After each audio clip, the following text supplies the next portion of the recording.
C'est incroyable, c'est juste incroyable.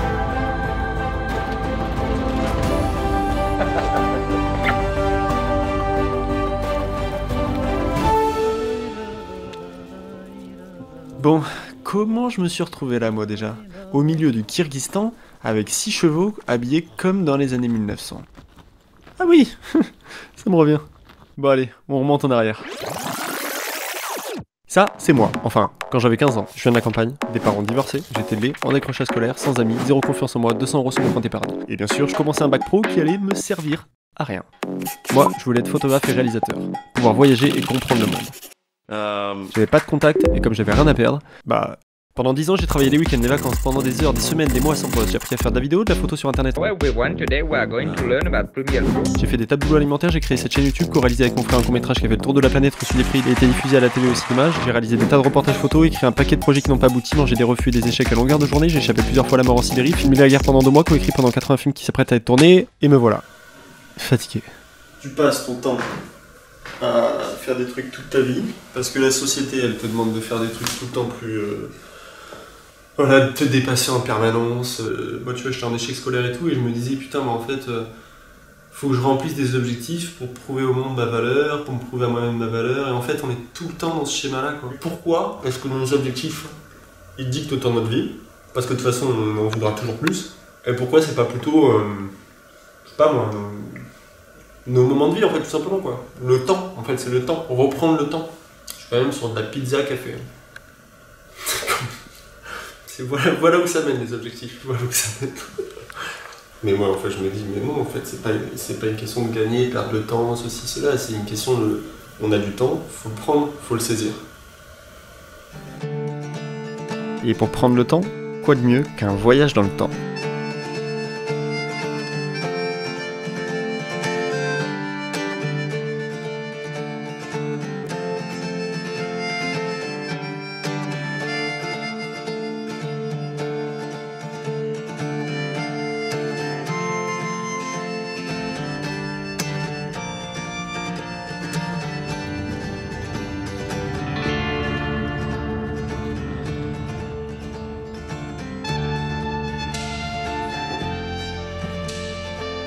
Pour ce long périple, je serai accompagné de Bakit, mon guide kirghize, de Salamat, un palefrenier qui nous rejoindra plus tard, et de Louis, derrière la caméra. Nous devons tout d'abord rejoindre l'est du pays, en train et en autostop. Bon, ok, l'autostop, c'est pas très 1900. Après avoir rejoint nos chevaux, nous n'utiliserons plus aucune technologie moderne. Ah, au fait, faut que je vous parle de quelqu'un. Ella Maillard, ça vous dit un truc? C'est une exploratrice des années 30 qui a écrit un bouquin qui s'appelle Des monts célestes au sable rouge. Elle y raconte son épopée au Kyrgyzstan, sa reconnexion à la terre, aux animaux et au temps. Et c'est marrant parce qu'on a 2 passions en commun, elle et moi, l'aventure et la photographie. Équipé d'un appareil des années 30, je vais moi aussi photographier tout au long de mon périple. D'ailleurs, pour commencer ce voyage, j'ai décidé de rencontrer quelqu'un de spécial, une chamane kirghize, comme le voulait la coutume, avant un grand départ. Alors avant de rentrer dans le vif du sujet, je voulais vous parler du seul matériel moderne que j'ai avec moi. J'ai un petit joker qui s'appelle EcoFlow. Il s'agit d'un système de recharge de batterie portatif qui soutient mon projet d'aventure. EcoFlow est un moyen adapté à un mode de vie écologique comme le mien, c'est-à-dire à cheval, mais ça peut aussi l'être par exemple si vous faites du vélo, du van, de la moto, du bateau, de la trottinette, enfin bref, peu importe la manière dont vous allez voyager. Perso, je l'utilise notamment pour mes caméras, mes ordinateurs, mes batteries banques, mon drone, téléphone portable, etc. Bref, alors perso, avant de bosser avec EcoFlow, j'étais toujours en galère en voyage. Je passais mon temps à chercher des prises électriques, je squattais chez les gens, je galérais avec les adaptateurs de prise universels. Je suis donc équipé d'un panneau solaire et d'une batterie mini pour mes road trips à cheval et à pied, donc où il faut que je sois vraiment en mode light. Mais j'ai aussi une plus grande batterie, la River 2, et je m'en sers plutôt pour mon studio de montage, en cas de panne de courant, ça m'est déjà arrivé plusieurs fois, ou alors pour mes voyages en van, en voiture et à moto. N'hésitez donc pas, si les solutions que propose EcoFlow vous intéressent, à cliquer dans le lien dans ma description, il y a un petit code promo, et en attendant, c'est parti pour la suite de l'aventure.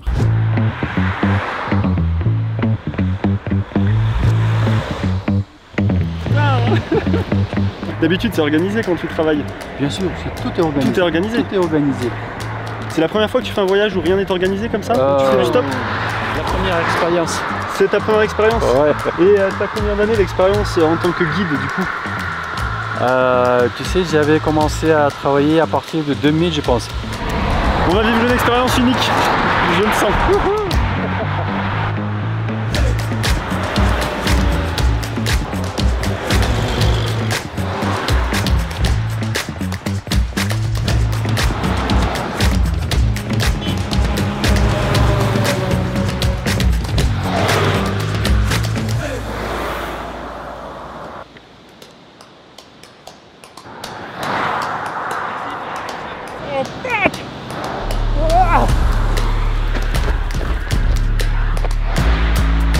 Bakit est en train de négo avec un fourgon, voir ce que ça donne. Dobre. C'est interdit. Ah, il dit que c'est interdit de nous mettre à l'arrière.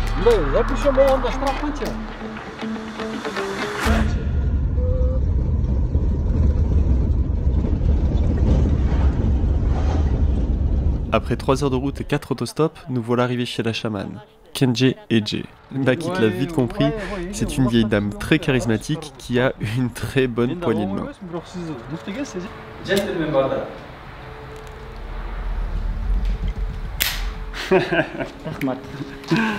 Est-ce que vous sentez que le voyage va bien se passer? Est-ce que vous êtes capable de voir dans l'avenir?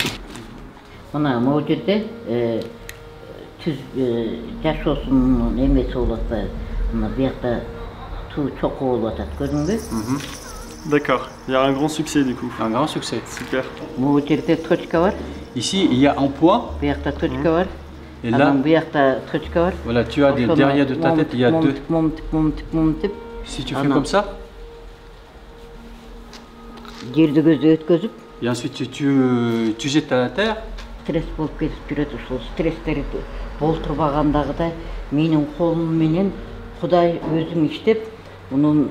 Сезимдердин баарын тазалап, жаман ойлорду, жаман ниеттерде кылган, каршы чыккан адамдарды четке кагып, акылмандуулук рухуна толтура көргөн.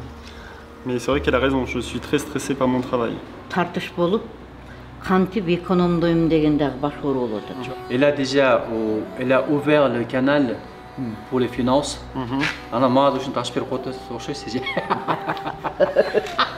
Qu'elle ouvre. Voilà, elle a ouvert le canal pour les finances. D'accord. Si tu donnes quelque chose à quelqu'un, tu ne dois pas attendre le retour. D'accord.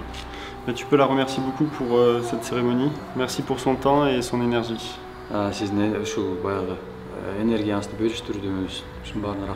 Est-ce que vous voulez bien qu'on fasse une photo tous les deux ici? Est-ce que j'aimerais faire aussi une photo avec mon très vieil appareil? Vas-y. Ok.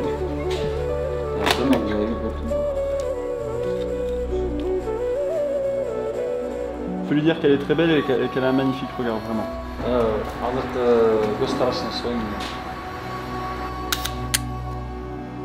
Bon, ok, c'est flou, mais je vous jure, c'est fait exprès. Hein. C'est un flou artistique.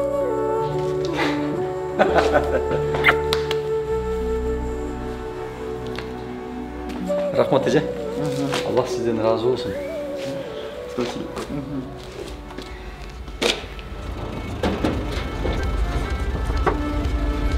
Bon, ça c'est l'aventure. Welcome to Kyrgyzstan.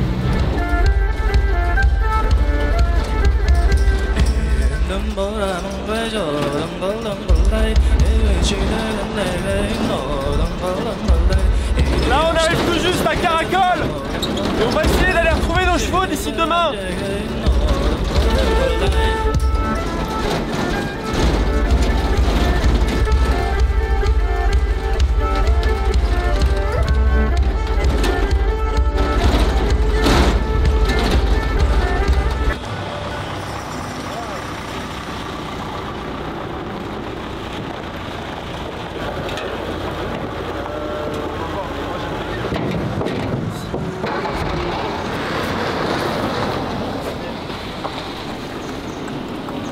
Le premier truc que je regarde, c'est si les chevaux n'ont pas été trop malmenés, s'ils sont entre guillemets en bonne santé.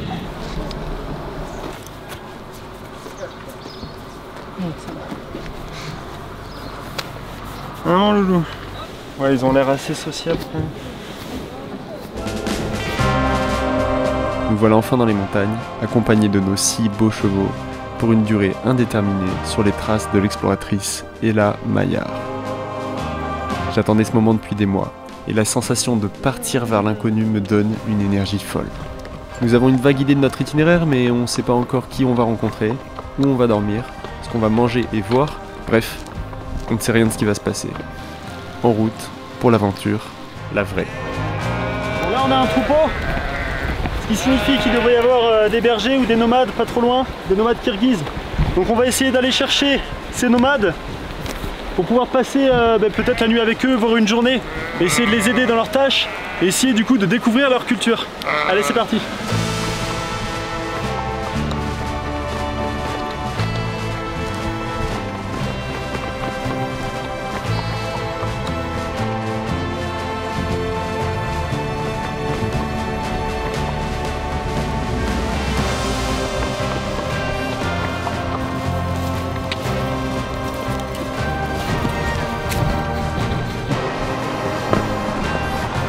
Donc là je cherche vraiment le bon angle pour faire ma photo. Là c'est pas mal je pense. Là c'est pas mal, il y a les rayons du soleil qui tapent en plein sur le passage, sur le petit chemin. Du coup Bakit et le palefrenier avec les chevaux vont être bien éclairés. Et puis ben voilà, je vais installer tout ça.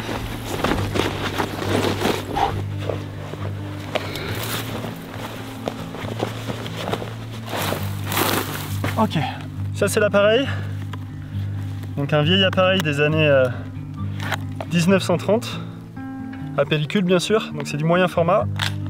C'est des pellicules assez grosses pour faire des grands tirages. C'était toute une logistique à l'époque en fait.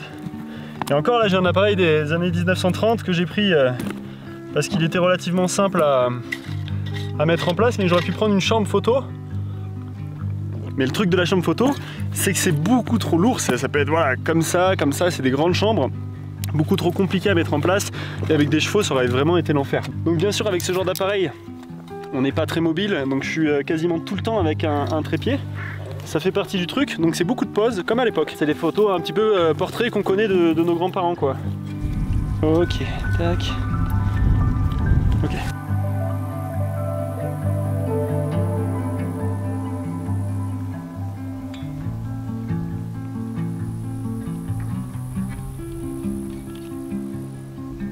Ok.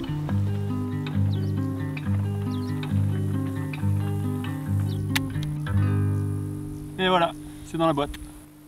Ouais. Très artistique, hein. Bokino Panorama. Alors j'en avais pas conscience à ce moment-là, mais j'avais une fuite de lumière dans l'appareil. Ce qui donne un peu l'impression de voir une photo d'échographie. Mais bon, c'est comme ça, c'est le jeu du vieil appareil photo. Ouais, mon loulou. C'est bien, il faut savoir marquer le territoire. Allez, viens. T'as bon appétit, toi. Hein, je crois que je suis tombé sur le cheval le plus gourmand du Kyrgyzstan. Il passe ses journées à bouffer, et ses nuits aussi. Par jour, je dirais qu'ils peuvent manger à peu près 30 à 40 kg d'herbe environ. Si vous cherchez une tondeuse naturelle pour chez vous, je vous le recommande, je peux vous le ramener. La vérité, c'est juste que je suis un bisu en fait. Hein. Le cheval abuse de moi. Il mange en permanence, je m'arrête toutes les 5 minutes. Les autres Kirghizes les laissent pas du tout manger comme ça. Allez, viens, loulou. Bon, Bakit, là, juste ici, est avec un nomade. En tout cas, ils ont l'air bien cool, ils nous invitent à manger, donc on va aller dans leur petite cabane. Ils doivent très certainement passer une bonne petite partie de l'année ici. Ok. Bon. Salam. Salam. Ça commence à faire beaucoup de chevaux. Hein. 1, 2, 3, 4, 5, 6, 7, 8, 9, 10, 11, 12.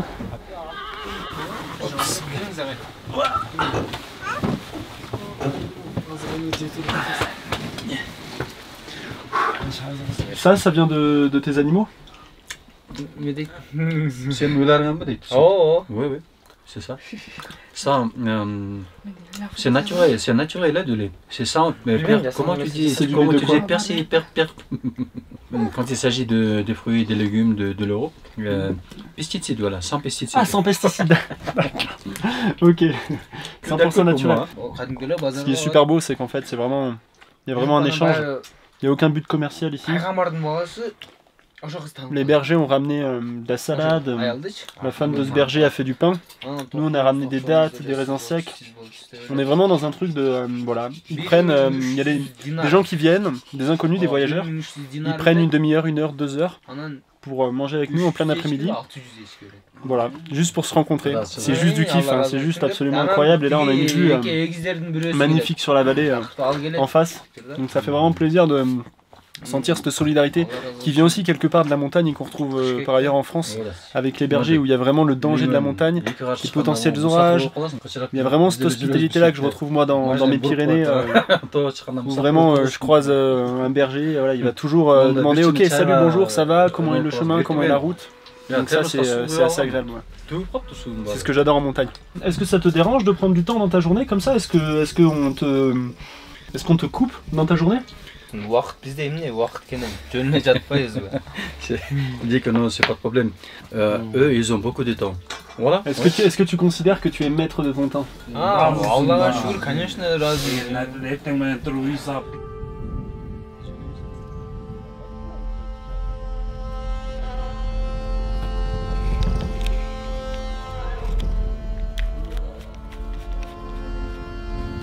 Ok, c'est pas mal là. Ils sont pas obligés de sourire, ils font comme ils veulent. Ouais. Super.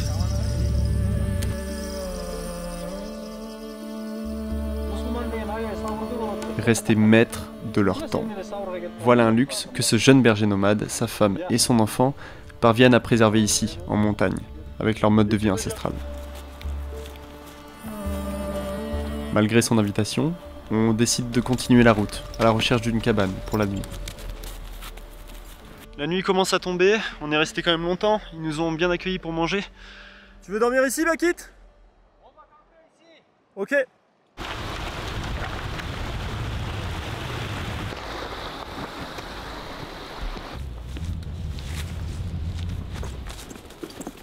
Moi je vais dormir sur la terre, y a pas de problème. Ouais. Moi ça fait partie de mon délire. Ça me va très bien. La terre elle est sèche. Je préfère dormir sur une bonne terre sèche qu'une bâche humide. Il n'y avait pas de bâche en 1900. Enfin si, peut-être en toile cirée. Mais en tout cas pas en plastique. Non, la terre elle sera très bien là. Elle est sèche. Moi ça me va bien. Je vais mettre ma peau de renne. Et puis je vais dormir sur la peau de renne. Nickel. Donc là on est dans une cabane qui a manifestement été ouverte. Sûrement pour accueillir les bergers ou les voyageurs. Donc voilà, on squatte, tout simplement. J'ai déjà fait une fois en Sibérie, ça s'est super bien passé. Bon, par contre, on avait le petit feu de bois et tout, et c'était 4 étoiles. Bon, là, c'est moins cosy, on va dire. Mais bon, ça devrait le faire.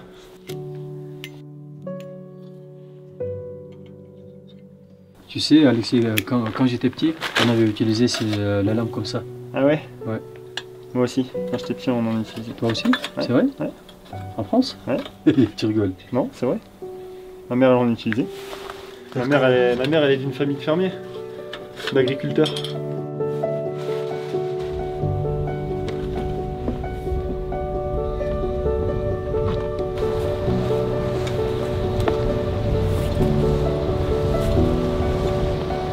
Ça va, Loulou?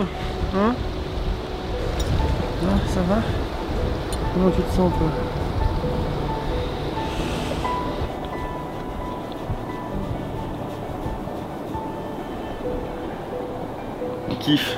Il kiffe trop. Il est pas aussi calme la journée. Là il est bien là. C'est sale non d'embrasser un cheval? Ouais. C'est sale hein? Ouais. J'ai trop envie de l'embrasser. C'est pas culturel ici. Pas la culture d'ici. Ouais je crois pas non. Je crois qu'ils font pas trop ça ici mais ça me tente bien. Vas-y fais un discret au pire.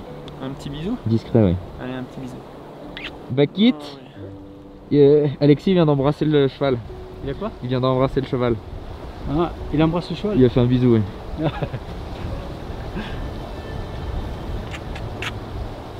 Ah mon loulou, t'es bien toi hein? Oh, t'aimes ça les grosses caresses.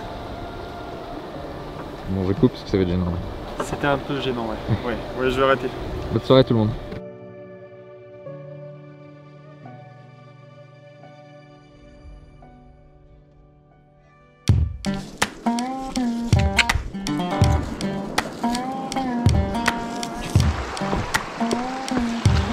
Allez, viens.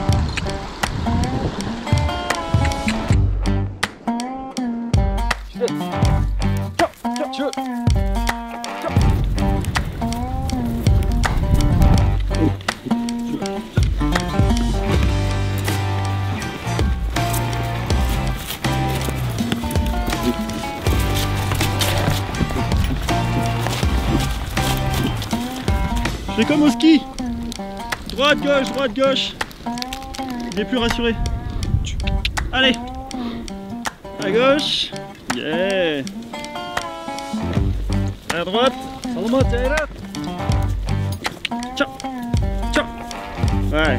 Ils descendent vachement mieux comme ça en fait. Ils sont vachement plus rassurés.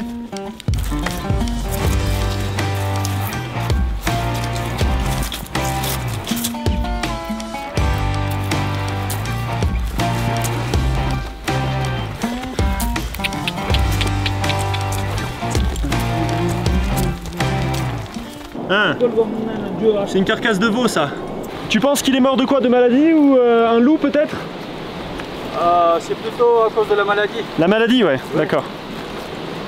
Ouais, on voit encore les sabots et les dents. Il y a le loup par ici dans les montagnes ou pas? Ici il y a des loups, il y a des léopards de neige, des ours dans ces montagnes. Des ours, des léopards de neige et des loups en hiver. Et est-ce qu'on peut voir quand même des loups en été? Oui, c'est possible. D'accord, ouais. Ok. Bon. Il y en a beaucoup des ibex ici aussi, hein. Des bouquetins dans ces montagnes. Des bouquetins, ouais. Bon, ouais. C'est un petit peu moins dangereux les bouquetins quand même. On n'a qu'à passer au lac et après on essaie de trouver des nomades. Ouais. On fait ça? Alors, d'abord, on va voir les lacs et ensuite des nomades. Yes, c'est ça. C'est ça. Ok. Da, Iminaita. Voilà. C'est ce que j'espère. J'espère que les Français, après avoir vu cette vidéo, la plupart des Français, des Européens, ils voudront, ils verront et ensuite ils auront le désir de venir ici pour voir tous ces magnifiques paysages panorama. Voilà, toujours à votre disposition.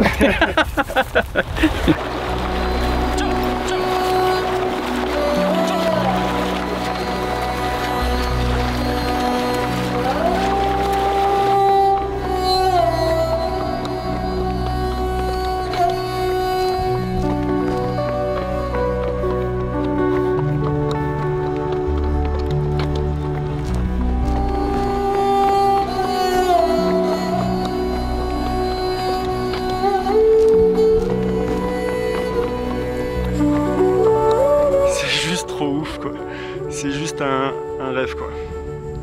C'est incroyable, c'est juste incroyable. Je suis hyper ému là de tracer dans des paysages comme ça, avec ce cheval dont j'ai même pas besoin de tenir le...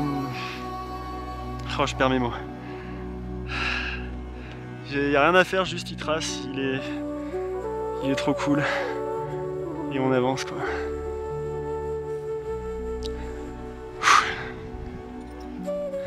Je crois que des trucs comme ça on les vit pas beaucoup de fois dans sa vie et il faut savoir les apprécier. C'est des moments rares et il ne tient qu'à nous, j'ai envie de dire, d'aller plus souvent à la montagne, de vivre peut-être un peu moins en ville, un peu plus proche de la nature, des animaux, du vivant. Se rapprocher du vivant tout simplement et prendre le temps de tout ça, c'est important je pense. Aucune voiture de luxe, aucune tout ce que je voulais, aucun habit de marque ne remplacera des moments comme ça, juste humains qui resteront gravés des années et des années. C'est juste fou quoi, c'est juste fou. Quelque part je crois que quand je suis en nature comme ça, je me rapproche d'un état méditatif ou semi-méditatif. Il y a juste à profiter, j'espère que ces quelques images, quelque part, vous donneront envie, vous aussi, d'aller un peu plus en nature. Juste un petit lac. Juste un petit lac? Oui, j'ai pensé qu'il est plus grand. Tu te fous de moi ou quoi, Bakit? Pardon? Juste un petit lac? Il y a des montagnes de malades, il y a des chevaux. Juste un petit lac, toi. Ouais. C'est ça ton petit lac? Il est incroyable ton petit lac. Tu veux dire qu'il y a des spots encore plus jolis que ce lac, ici, au Kyrgyzstan? Bien sûr, bien sûr. Kielsu, c'est waouh. Ici, c'est waouh, mais Kielsu, c'est peut-être 1000 fois waouh, tu sais. Quand tu regardes les... Bon, bah, ça me ferait une occasion de revenir au Kyrgyzstan, du coup. Voilà. Pour une prochaine fois, fois. On se laisse des occasions de revenir. Exactement. Salamat, t'es intéressé?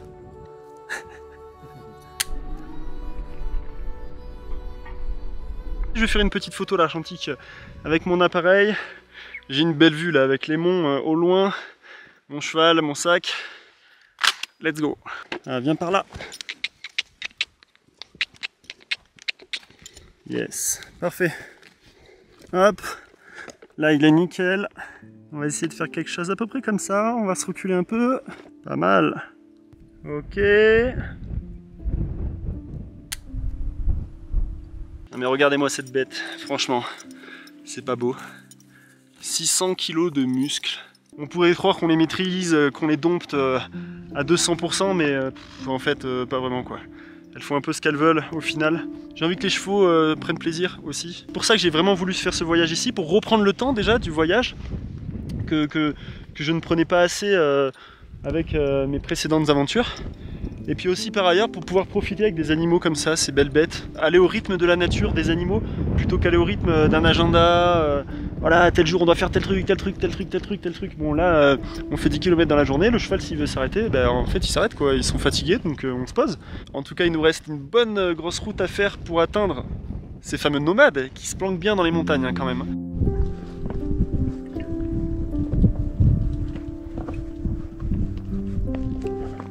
Allez Lou, ciao. C'est bien, oui, c'est bien, c'est bien, doucement, c'est bien, ok, allez on part sur la droite, ouais, nickel. C'est assez rigolo, il y a beaucoup de bergers nomades ici, mais pour le moment ils nous approchent pas, ils sont loin ici. Ils font un petit bonjour. On va essayer d'aller en choper un ou deux pour passer la nuit peut-être avec eux.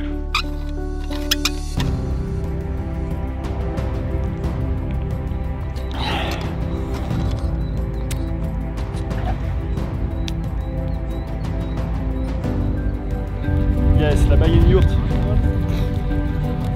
On va à la yourte?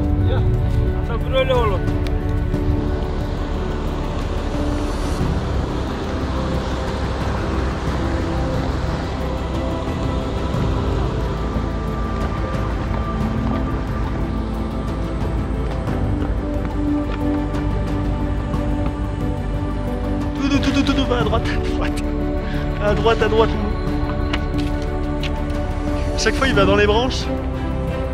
Je pense qu'ils essaient de commettre des petits, tu vois, des petits meurtres. Ils sont jailles là.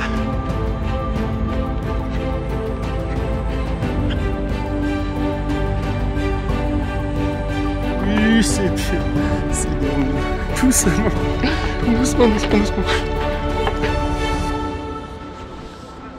Louis! Ciao! Ciao!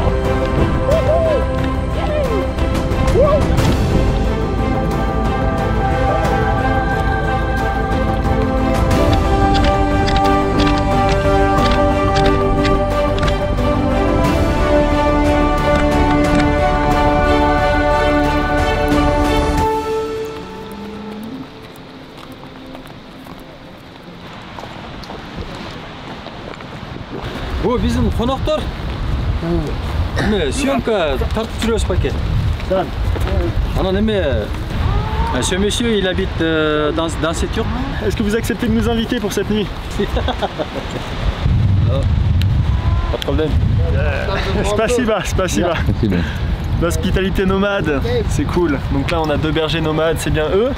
Et le monsieur habite avec son fils dans la yourte. Donc il va nous accueillir pour la nuit visiblement.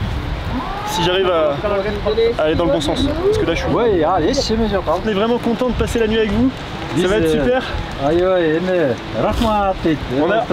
On avait très envie de rencontrer un berger. Waouh! Incroyable, truc de dingue. Une yourte, une vraie de nomade, une vraie yourte authentique, fabriquée avec des perches en bois, faite à la main. C'est juste magique. Tu sais, quand j'ai lu l'œuvre de Honoré de Balzac, Le Père Goriot, j'ai pleuré. Et c'est le fait de lire du Balzac qui t'a donné envie d'apprendre le français? Non, je dirais pas, parce que j'ai commencé à apprendre le français déjà quand j'étais écolier, à partir de peut-être quand j'étais 15 ans ou 16 ans. J'ai lu, j'adore les œuvres de Alexandre Dumas, Ouais. Monte Cristo par exemple, oui. Ouais. Et Honoré de Balzac, c'est voilà, quelque chose. Hein. Qu'est-ce qu'il y a? Excellent, trop génial, mais c'est super. Tu sais qu'il y a beaucoup de Français qui n'ont jamais lu tous ces bouquins. Ah, c'est dommage. Hein. Ça, c'est aujourd'hui, à mon avis, c'est la tragédie de toute notre génération. Ils n'aiment pas lire.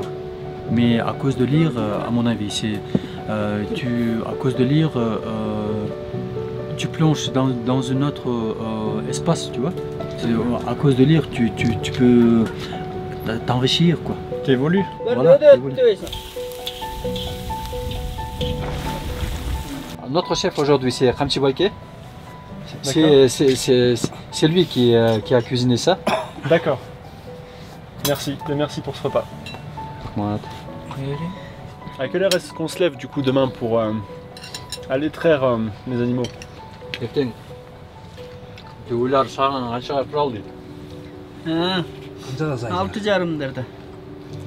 Vers 6h30. 6h30 du matin? Et ça fait combien de temps que vous habitez ici? Dans ce coin-là?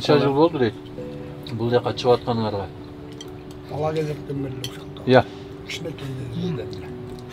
Depuis tout petit comme ça? Et donc c'est ton fils, c'est ça?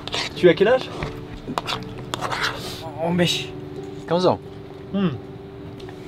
Je t'ai vu galoper tout à l'heure à cheval, sans étrier, sans selle, c'était hyper impressionnant.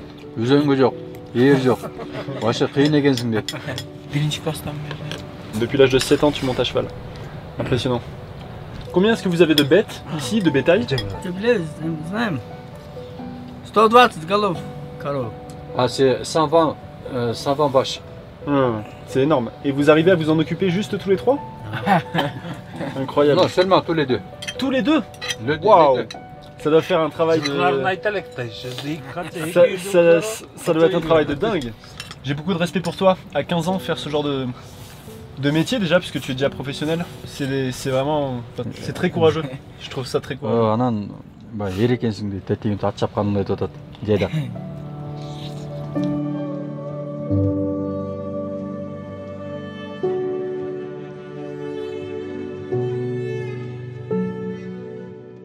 Il fait extrêmement froid.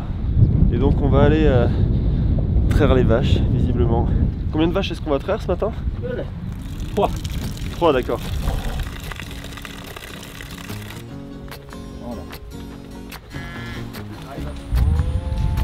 Allez, oh, ça va toi?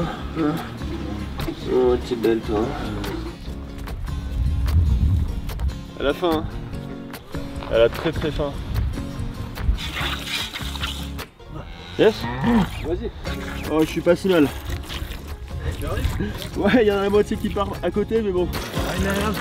On est sur du jet de précision là. On est pas mal du tout là.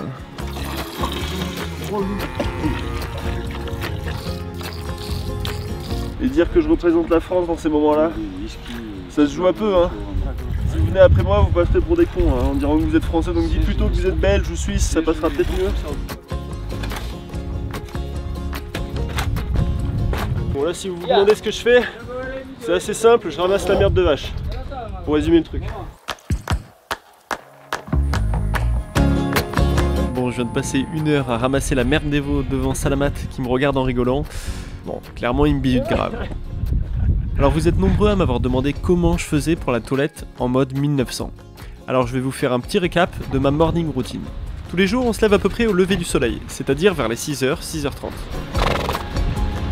Pour commencer, je vais chercher de l'eau à la rivière avec un seau. Eh oui, parce qu'il n'y a pas d'eau courante ici. C'est vraiment le moment que j'adore, ça me permet de prendre les premiers rayons du soleil et de me dégourdir les jambes.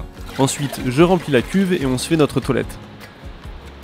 À Bishkek, quand je suis à la maison, je me douche 2 fois par jour. Ah. Le matin et le soir. Mais là maintenant tu douches une fois tous les 5 jours. Aujourd'hui, Bakit a fait une exception, il a fait chauffer de l'eau avec la gazinière du berger nomade qui nous accueille. Donc je lui file un petit coup de main pour sa toilette. Enfin, ça c'est vraiment pas tous les jours, hein. En réalité, la plupart du temps, on se lave juste le visage dans la rivière. L'eau est vraiment giga froide et franchement, on préfère rester au chaud. Ouais.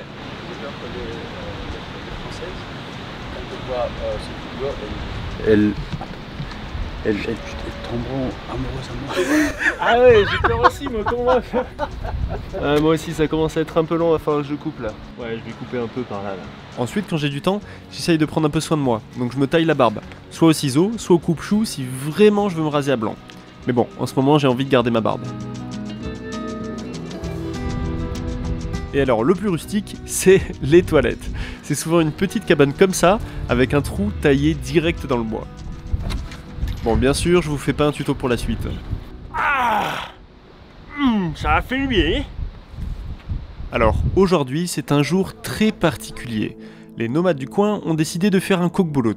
Le kokbolot, c'est un jeu équestre ancestral très populaire en Asie centrale. Les cavaliers vont se disputer une carcasse de chèvre à laquelle ils vont couper la tête et les pattes. Pour l'occasion, des bergers nomades de la vallée sont venus.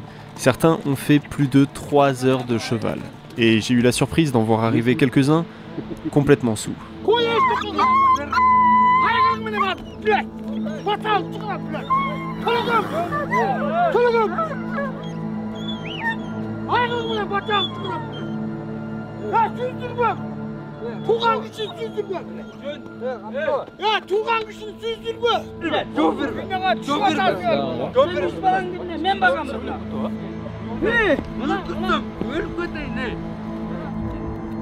L'ambiance était particulièrement pesante, il y avait une tension assez indescriptible qui se faisait de plus en plus ressentir.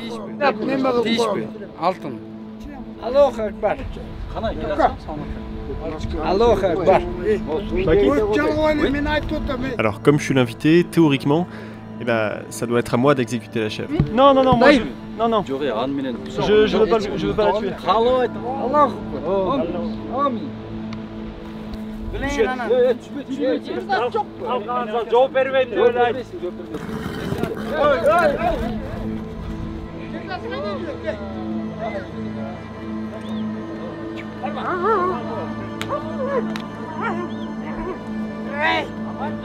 Bon, j'ai pour habitude d'aller dans des coins très isolés où les touristes ne viennent pas.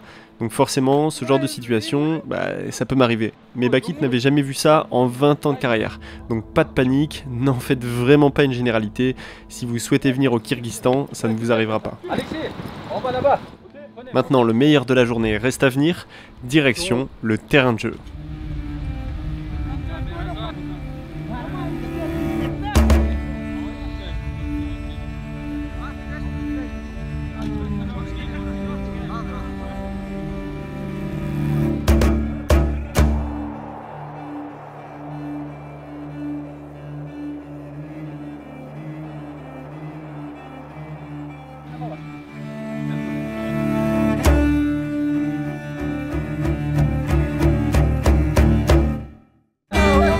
Les règles du kokbolot sont simples. De chaque côté du terrain se trouve un but représenté par un poteau en bois. Chaque équipe doit s'emparer de la carcasse de chèvre et l'apporter jusqu'au but adverse.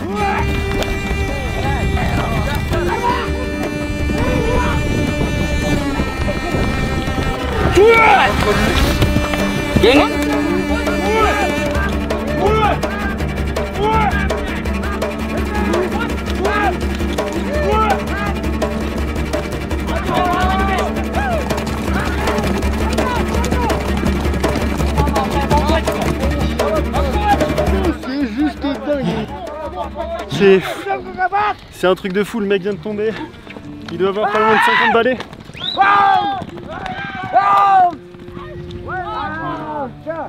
J'étais à 2 doigts de m'en prendre une, franchement j'étais à 2 doigts. Alors, ce qu'il faut savoir, c'est qu'à l'époque, le kokbolot n'était pas seulement un jeu, mais ça constituait une réelle façon de faire ses preuves pour les futurs guerriers kirghizes. C'est une sorte de training, quoi. Les jeunes adultes apprenaient la lutte à cheval, où même les coups entre les cavaliers étaient permis. Bon, déjà que ça fait flipper de voir 5 chevaux lancés au galop sur soi, alors se manger en plus des coups de cravache, je vous laisse imaginer.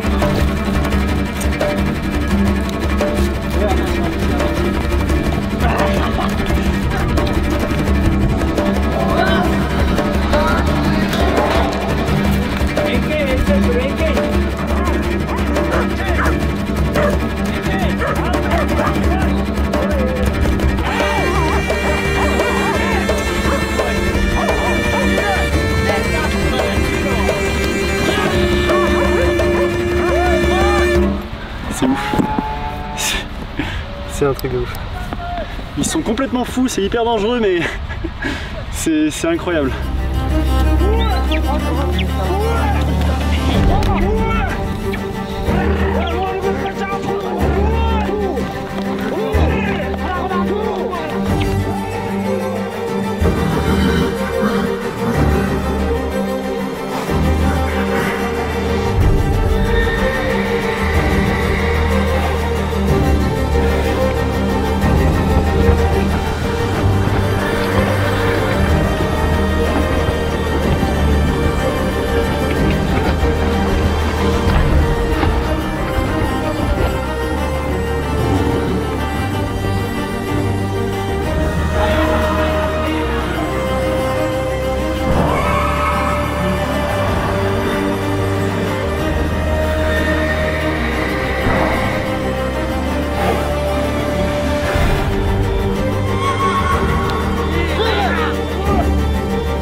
Alors bien sûr ici, pas de gâchis.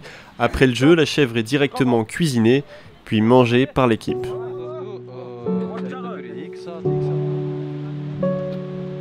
Allez, viens. Oui, oui, oui, oui, oui.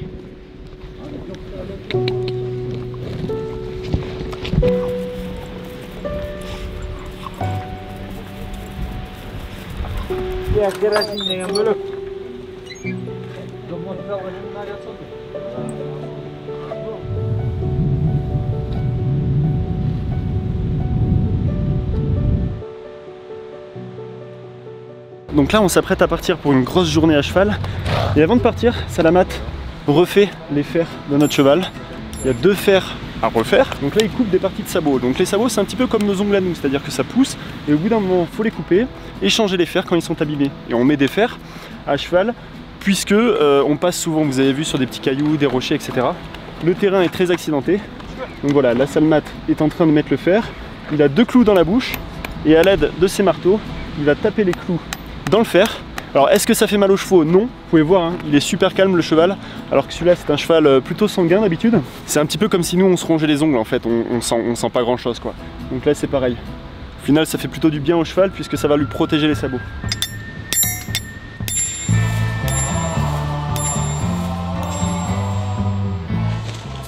Waouh, ça va être compliqué là.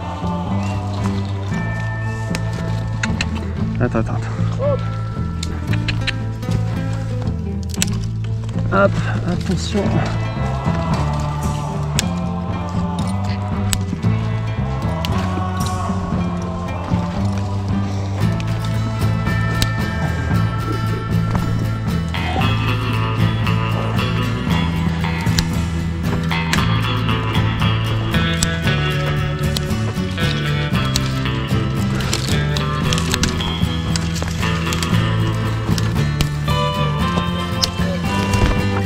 Oui, mon petit chat. Allez.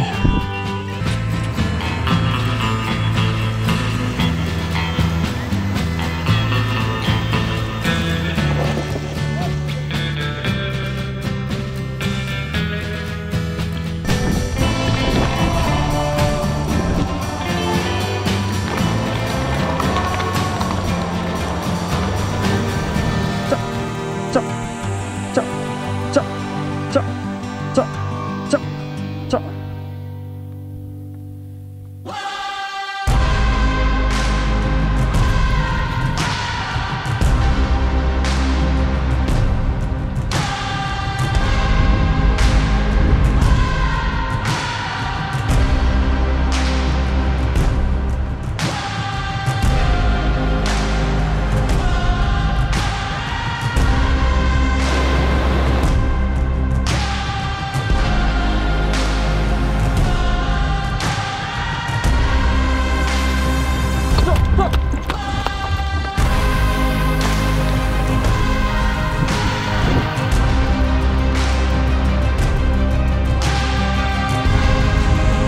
plusieurs jours de périple, nous voilà arrivés à mi-parcours, au pied des montagnes Cafoulé et la Maillard. J'ai pu expérimenter les rencontres inattendues et les traditions ancestrales qui font de nous des êtres sociables, vivant en groupe depuis des millénaires.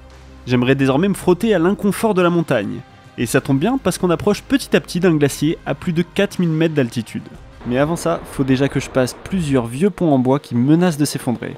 Et ça, c'est pas gagné. Voilà. Allez, ciao. Hop.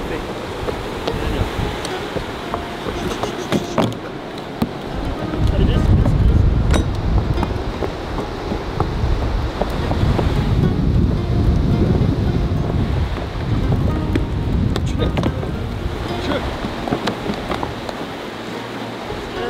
C'est bien. C'est bien. C'est bien. On a réussi. Et là, si le cheval a eu du mal à passer, c'est parce qu'en fait, ils ont une très bonne acuité pour repérer les dangers sur la route. Ils trouvent en fait hyper facilement les meilleurs chemins.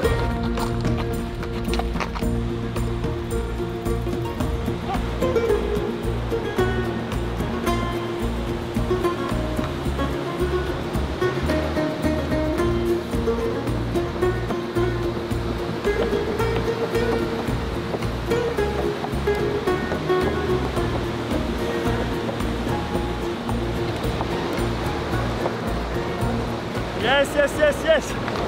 Bon, il est de plus en plus en confiance. C'est cool, bravo. Bien, bien. Tu vois, là, c'est magnifique, regarde, c'est incroyable.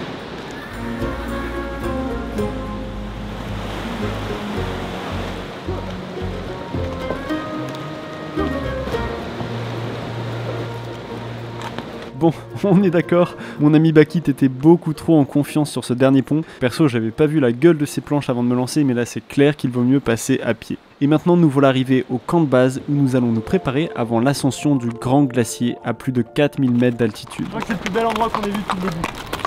C'est dingue! C'est dingue! Regarde-moi ça! Ouais. Je m'attendais pas à ce que ce soit aussi beau. Ah bon? Ah, je te promets, je trouve ça magnifique. Regarde-moi cette petite cabane en bois et celle-là, elle est toute mignonne.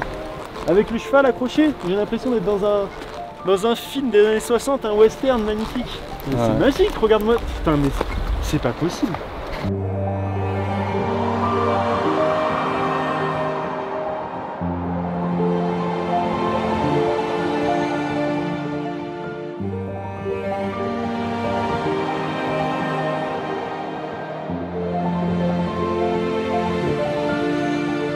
Bienvenue dans ma morning routine.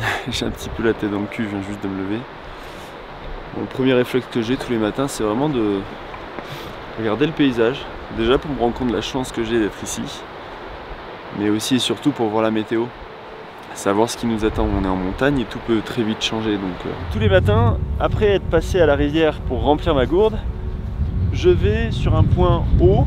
Donc là, je vais juste en face, au niveau de la petite butte, et je vais essayer de chercher mon cheval. il y a 2 chevaux marrons là-bas, je me demande si c'est pas... Putain, mais il serait allé aussi loin quoi? Non, il a pas la queue noire le mien. Il est vraiment monochrome quoi, il est marron. Par contre cette lumière là, ça fait un genre d'éclaircie, de rayon là, c'est... quel spectacle, quel spectacle, c'est fou. Alors qu'est-ce qu'ils font nos amis Kirby? Je crois qu'ils sont en train d'étendre du linge. Bon allez, j'arrête parce que je vais passer pour un voyeur. Puis ici la réputation ça se fait vite. Putain, mais il est où ce cheval? À moins qu'il soit là-bas quoi. J'espère que je l'ai pas perdu. Ah, il y en a un là-bas tout au fond.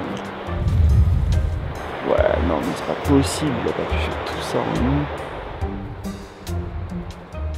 Merde alors, c'est pas possible ça. On l'a libéré cette nuit pour qu'il puisse manger de l'herbe. Surtout qu'il y a de l'herbe partout. Où est mon cheval là? Je vais peut-être repartir à pied.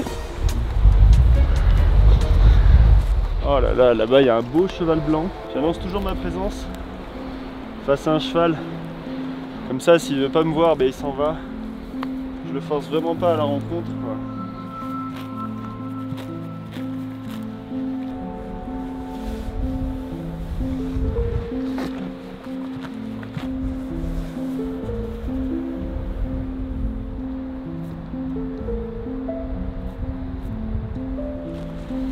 Oh, t'es beau toi. Yes, je crois que je l'ai enfin trouvé. Ça va? T'as passé une bonne nuit? Là il a des petites branches partout. Alors je suis juste trop heureux d'avoir retrouvé mon cheval et en rentrant, Bakit m'a réservé une belle surprise, le banya. Le banya, c'est un endroit, une genre de grande cabane qu'on chauffe comme un sauna et en fait on prend notre douche avec une bassine. Et ça fait 10 jours qu'on s'est pas lavé. 10 jours. Tant plus, tant plus. Non, après vous monsieur. Oh merci Bakit, vas-y.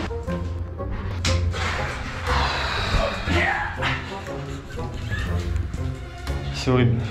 Oh putain, mais c'est une horreur. Oh, c'est trop chaud. Oh, waouh. Oh putain, c'est chaud. Oh là là, qu'est-ce que j'ai fait? Mes oreilles. Oh putain, c'est horrible. Oh là là. Oh putain, attends, je suis obligé de sortir. T'as vu?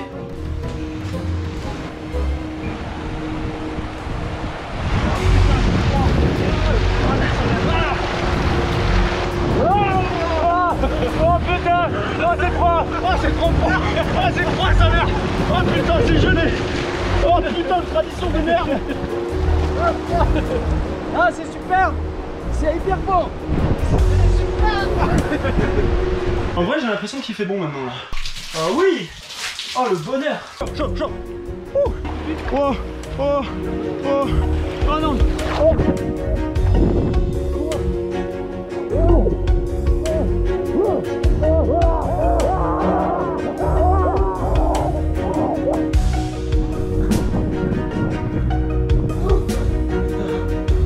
Donc j'ai une chemise, un pantalon en velours et 2 caleçons. Et voilà, je vais faire tout le mois avec. Bon, je crois que ça se voit bien à l'image, j'ai perdu pas mal de poids pendant ce périple. Alors je pourrais pas vous dire exactement combien, mais je sens que je peux facilement serrer ma ceinture d'1 ou 2 crans. Mon cheval a lui aussi perdu du poids, mais pas de panique, c'est tout à fait normal sur un voyage aussi long que celui-ci, et c'est pour ça qu'on prend environ 3 ou 4 jours de pause tous les 10 jours. On reprend tous du poil de la bête, les chevaux peuvent aller brouter, et puis après, c'est reparti. Allez, le bouquet final.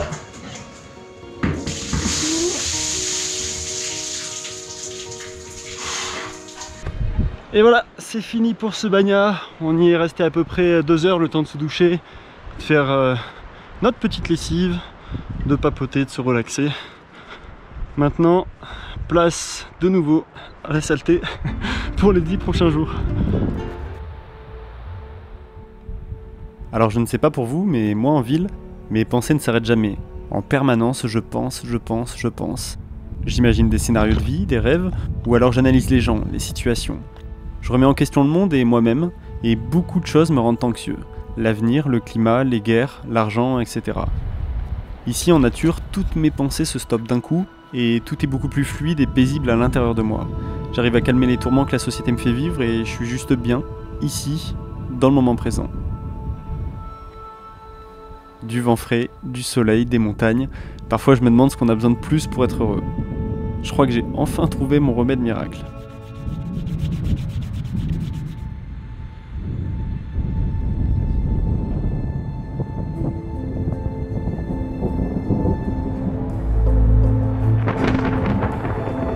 Ouais, ça commence à monter gris.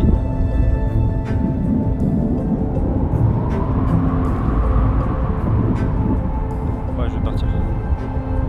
Donc je vais vite me rentrer parce que sinon je vais tout prendre sur la gueule. Il commence à faire très froid, j'ai l'impression qu'on a perdu 10 degrés en même pas 5 minutes. Allez, c'est parti.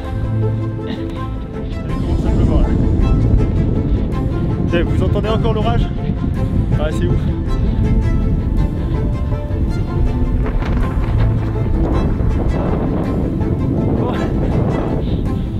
Vraiment à venter sévère là. Je vais essayer d'aller chercher mon cheval parce que on va le mettre à l'abri là.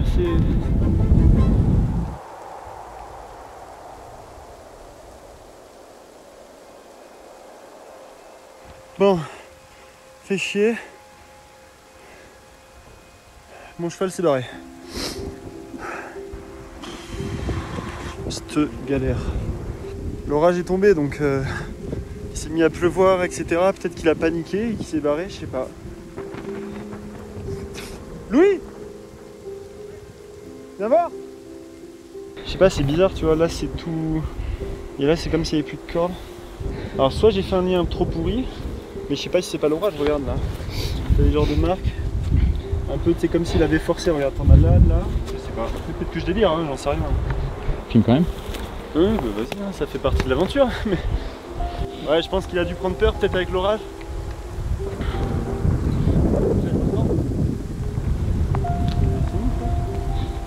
Je pense qu'on va prendre une grande saucée, faudrait le retrouver avant. Je sais pas, j'ai fait tout le haut là, j'ai fait. Attends. Après honnêtement, j'ai l'impression qu'il est feignant. Je sais pas, je le vois pas aller en haut. Qu'est-ce que t'en penses?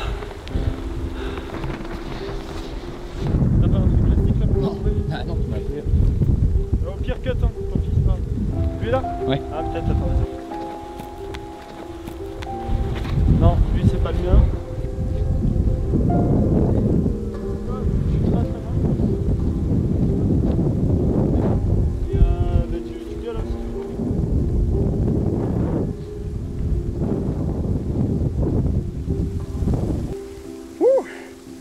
Quel bonheur, je viens de retrouver mon cheval. Regardez l'état dans lequel il est. Qu'est-ce que t'as fait toi? Hein? Il a dû se rouler dans la terre, il a dû flipper pour l'orage. À force de lui faire des bisous, je lui ai usé le front.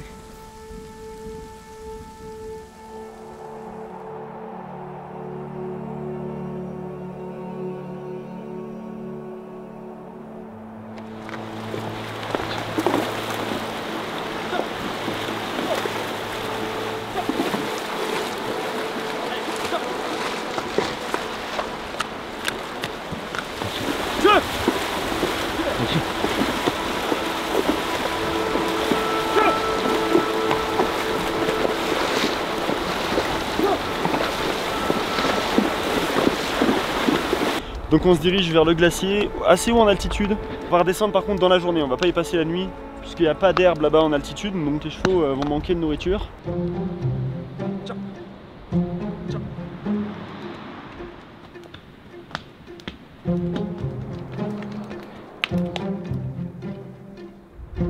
Ah, il y a des marmottes là. Ah, elle s'est barrée, elle s'est barrée. Ah, ça va tellement vite. Check, là-bas.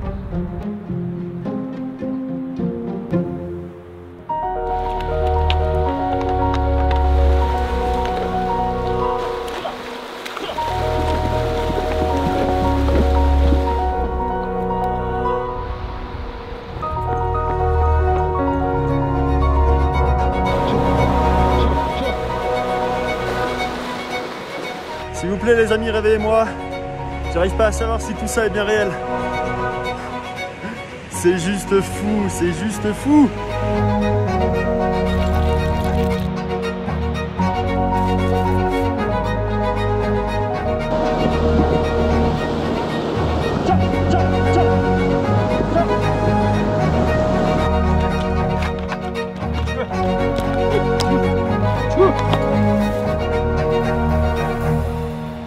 Putain, ça schlingue, c'est horrible.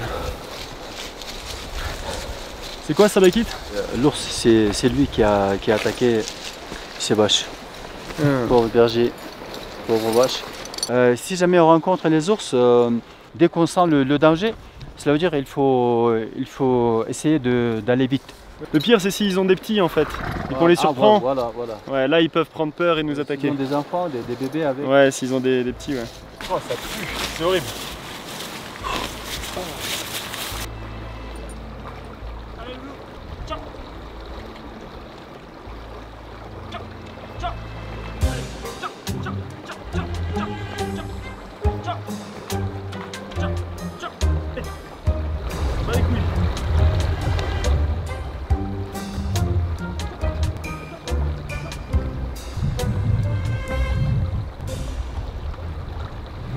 Le glacier est juste en face, on est bientôt à destination. Mais honnêtement, il y a trop de rochers, il y a trop de neige, on va pas pouvoir y aller à cheval, ça va être trop compliqué. On n'a pas envie de les faire souffrir. Donc on les laisse là et on va y aller à pied.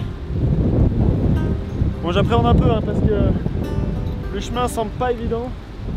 D'autant plus qu'il y a quelques mois ici au Kyrgyzstan, il y a eu une énorme avalanche liée évidemment au réchauffement climatique d'un glacier qui n'avait jusque-là jamais fondu à ce point, quoi.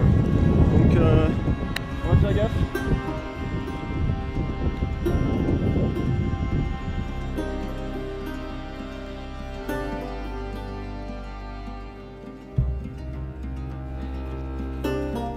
Il reste seulement 4 heures avant le coucher du soleil et nous devons grimper au sommet de ce glacier à plus de 4000 mètres d'altitude. C'est pas gagné.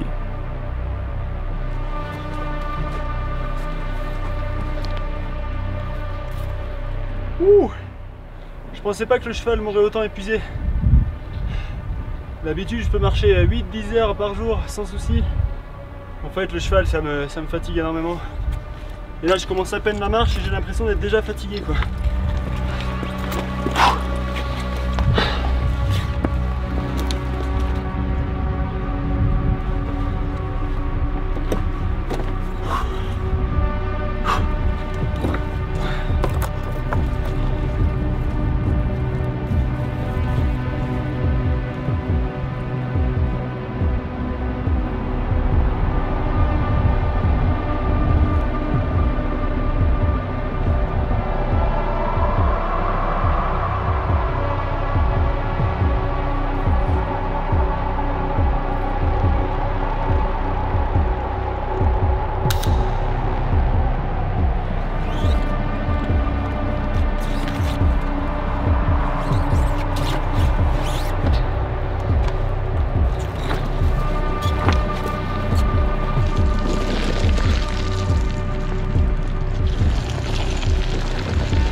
Je suis mort. Laissez-moi ici.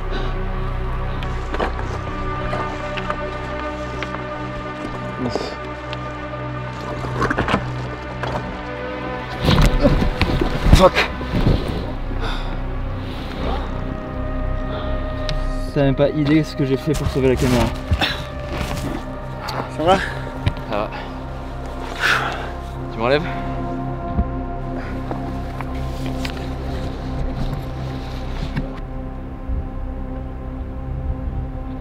T'inquiète, je finis tout seul. Mon caméraman est resté plus bas. Je vais finir tout seul. Voilà. Voilà. Ouh. Et comment ça sentir la fatigue? Parce qu'Alexis n'est pas seul. Il laisse derrière lui 4 enfants, 3 femmes et 6 chiens. Une belle famille qui lui coûtait cher. Je fais des vidéos sur internet. Tu souris là, je fais la gueule la chérie, c'est juste que je suis bloqué. C'est dur de respirer comme ça. Je suis mort. La montée est vraiment dure. Plus j'ai plus d'eau, ça fait au moins une bonne heure que j'ai pas bu.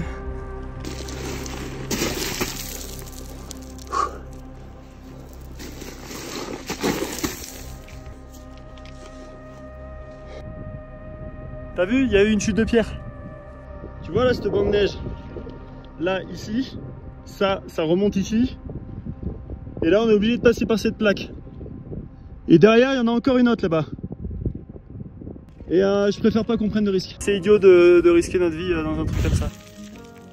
Alors on a clairement sous-estimé ce glacier qui est un calvaire à monter, ce qui fait qu'on a vachement tardé à rentrer.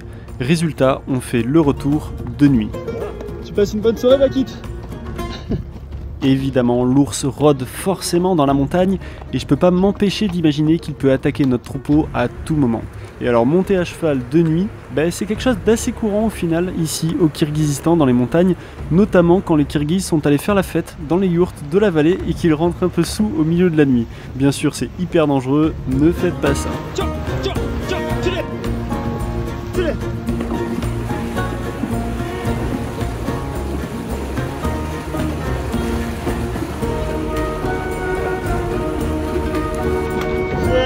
c'est bien, c'est bien, c'est bien.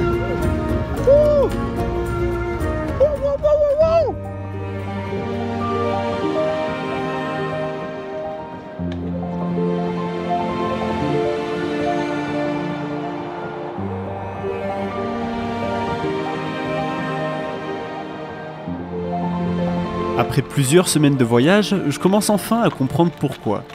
Pourquoi je suis venu ici, dans cette nature sauvage, et dans les mêmes conditions qu'en l'an 1900. Alors, a priori, il faut que j'aille vers le nord. Je vais essayer de rester proche de la rivière. Au fond, ce n'est pas tant les traditions ancestrales kirghizes, ni de fouler d'imposants glaciers, ou de reproduire le périple d'Elamayar qui m'ont poussé à venir ici. Mais c'est surtout l'envie de reprendre le temps de se connecter à soi et aux éléments. Et ce dont j'ai besoin pour aller au bout de cette aventure, c'est de me retrouver enfin seul, confronté à moi-même. Alors accompagné de ces deux chevaux, me voilà désormais sur la route, en solitaire, à la recherche d'un coin où poser mes valises. On va peut-être s'arrêter par là. Ah, là c'est sympa là. Ah ouais. Ok. Je pense que je vais passer l'après-midi ici. Il y a la rivière aussi un peu plus bas, à 40-50 mètres. Je vais sûrement aller pêcher, aller faire boire les chevaux tout à l'heure. Mais avant ça, je vais construire un abri pour passer une bonne nuit en forêt.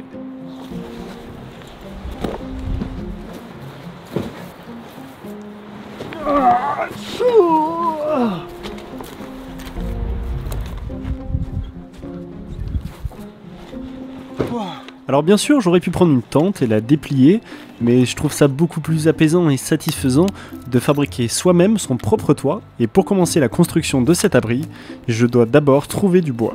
En fait, il me faudrait des longues perches, mais j'ai pas envie d'abattre un arbre trop grand, et surtout vivant, donc il faut que j'arrive à trouver des arbres morts.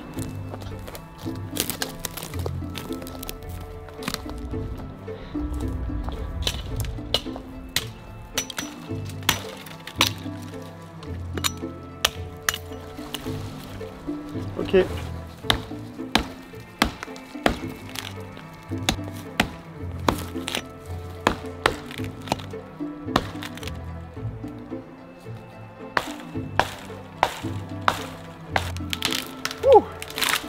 Bon allez.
Ah, il est tellement coupant le couteau. Bon, les nomades m'ont donné du fromage tout à l'heure et du saucisson. Alors qu'est-ce que tu manges quand tu es à l'aventure? Eh bien ça c'est une question que vous me posez souvent. Alors en général à midi je mange des produits froids pour éviter de devoir faire du feu quand je suis en itinérance. C'est juste plus pratique, donc des concombres, du fromage, un peu de viande séchée, du pain, des amandes, des raisins secs ou des abricots, et parfois il m'arrive de cueillir des baies sauvages, mais bon ça c'est plus rare. Bon allez, je me remets au boulot, j'ai encore pas mal de taf devant moi pour l'assemblage de la cabane.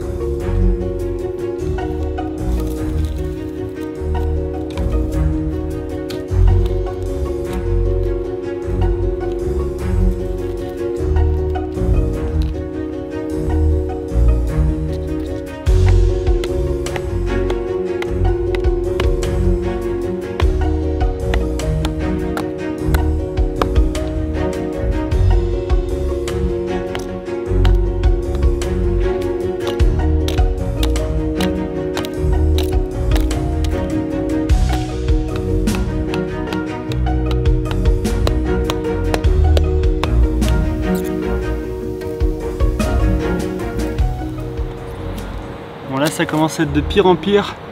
Mes doigts prennent vraiment cher. Il va juste falloir que j'arrive à trouver de quoi vraiment couvrir les bois. Parce que là, l'eau va passer, c'est sûr. Peut-être de la mousse. Bon, allez, c'est parti.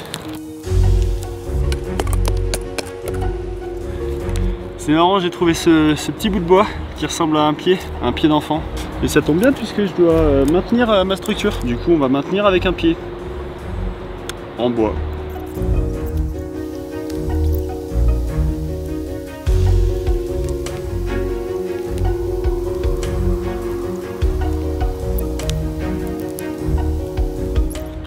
Je pense que j'y suis presque. Il doit me manquer 20 cm pour les pieds, je vais les finir et puis après je vais aller faire un feu de camp. L'abri est quasiment prêt, enfin du moins la structure. Il est juste un peu trop petit. Ou alors c'est moi qui suis trop grand. Parce que bon, je fais 1m90, je suis pas tout petit. Et du coup ça demande du boulot, t'es chiant d'être grand. Pas de place dans les transports, vous gênez les gens en concert, vous devez faire plus d'efforts pour fabriquer un abri. Trouver une moto à votre taille c'est compliqué, trouver un cheval à votre taille c'est compliqué. Allez. On va chercher de la mousse d'arbre qui va me servir à isoler le toit de ma maison. Alors l'idée c'est d'essayer de récupérer des grandes plaques, ce qui n'est pas toujours évident.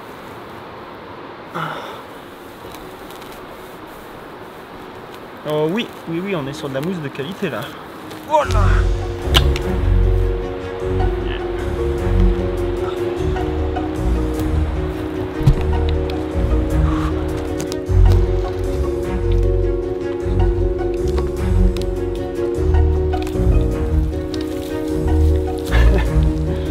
J'ai fait un quart de la tente, fin de l'abri, avec seulement une prise de mousse.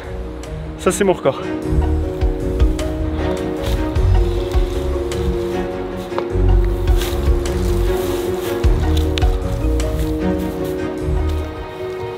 Bon, je suis content, la base de ma cabane est prête, j'ai au moins un toit pour passer la nuit, et maintenant je me dirige vers la rivière pour aller pêcher un poisson pour le repas de ce soir. Enfin, essayer de pêcher un poisson, parce que clairement c'est pas gagné.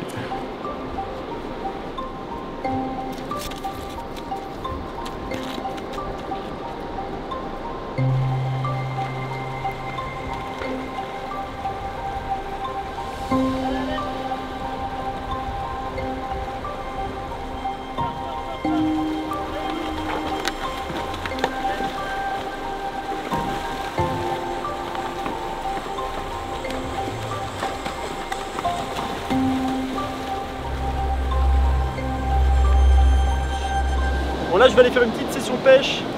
Pour la petite info, cette canne elle date des années 1900 à 1910. Hop. Hop, c'est ce dernier bout en bambou qui est cassé. Donc là je pouvais mettre le fil ici. Là c'était vraiment les seuls anneaux qui étaient bons. Et bon, mais c'est cassé. Bon, comme ma canne est cassée, je vais simplement faire 2 trous pour y insérer mon fil. Alors on est vraiment sur du système D. Hein. Et au final, c'est un peu ça que je cherche. Il faut improviser en permanence avec les éléments et ce qu'on a sous la main. Et c'est pas parfait, mais ça fait le taf. C'est ça l'aventure. Donc en fait, le poisson va voir ça, ce qu'on appelle la cuillère, en train de bouger dans l'eau.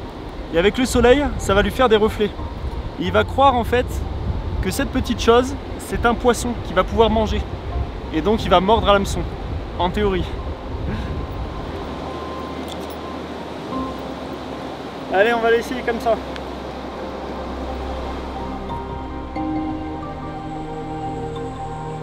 On doit mettre la cuillère dans l'eau et passer notre temps à faire des allers-retours.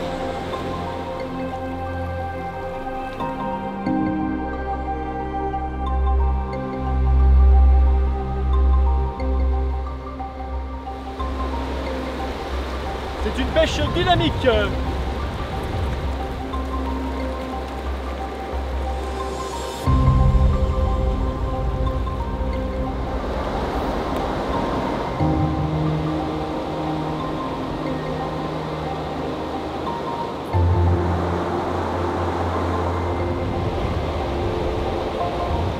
Bon, ça va faire 1 heure, 1 heure et demie que j'y suis. Peut-être 2 heures. J'ai rien eu. Alors soit je sais pas pêcher, soit il n'y a pas de poisson.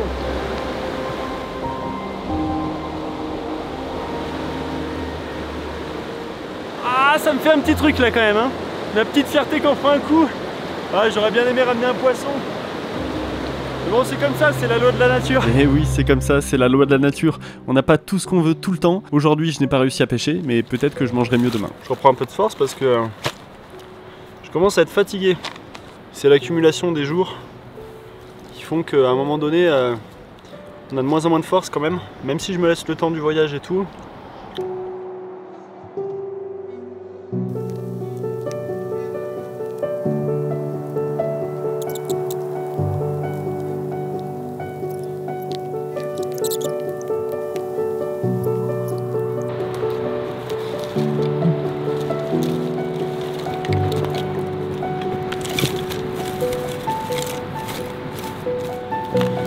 Ok.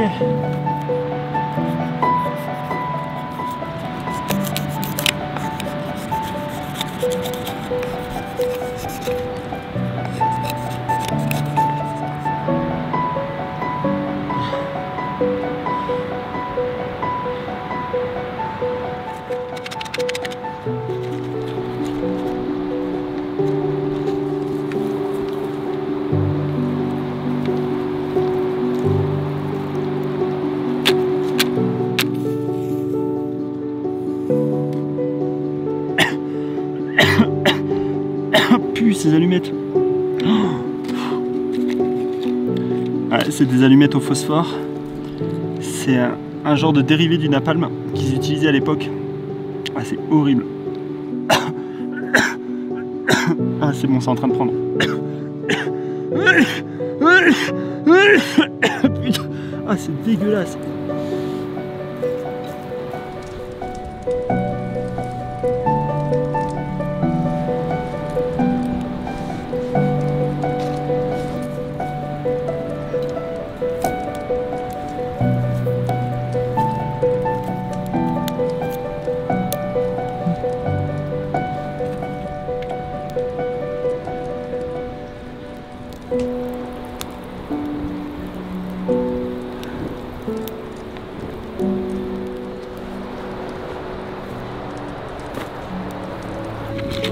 Allez.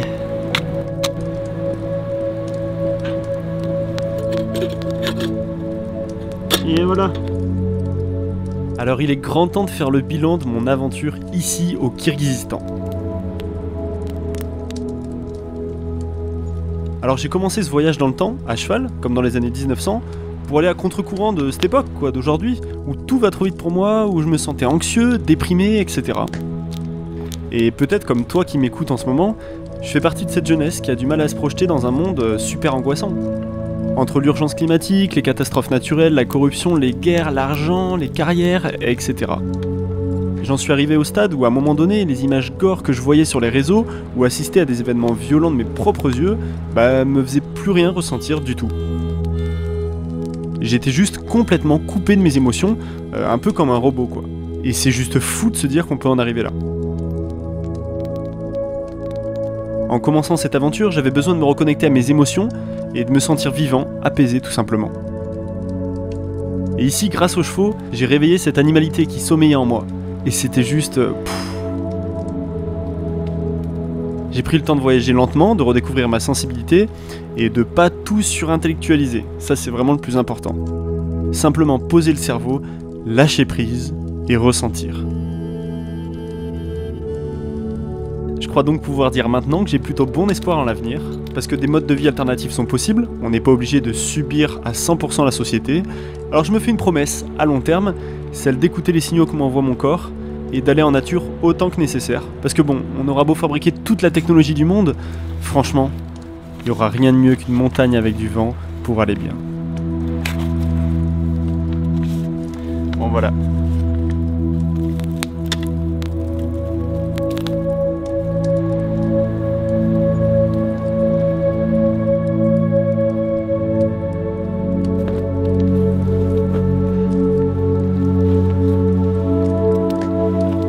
Je vais passer la nuit sous mon abri.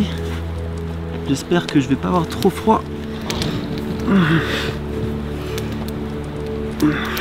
C'est quasiment la pleine lune, je vois toutes les étoiles, c'est magnifique. Ah, je suis trop bien. Il est 21h30. Bon bien sûr, hein, j'ai pas de réveil, pas d'alarme. Mon alarme, c'est le soleil. En principe, je me couche vers les 21h et puis je me réveille à 6h du matin à peu près. Allez, bonne nuit.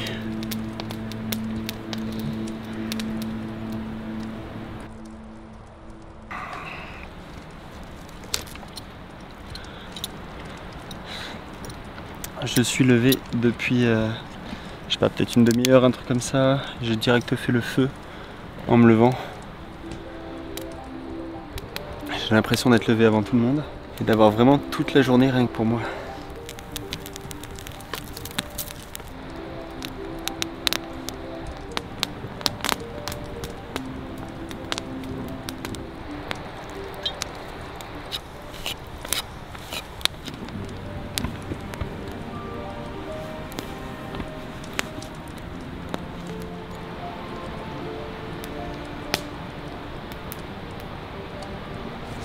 C'est ainsi que se termine cette grande aventure au Kirghizistan. Je remercie encore mon partenaire, EcoFlow, qui m'a accompagné dans ce voyage. N'oubliez pas que vous pouvez jeter un œil dans la description de la vidéo si leur solution en énergie vous intéresse. Il y a même un petit code promo. En attendant, abonnez-vous et activez la cloche pour ne pas louper la prochaine aventure.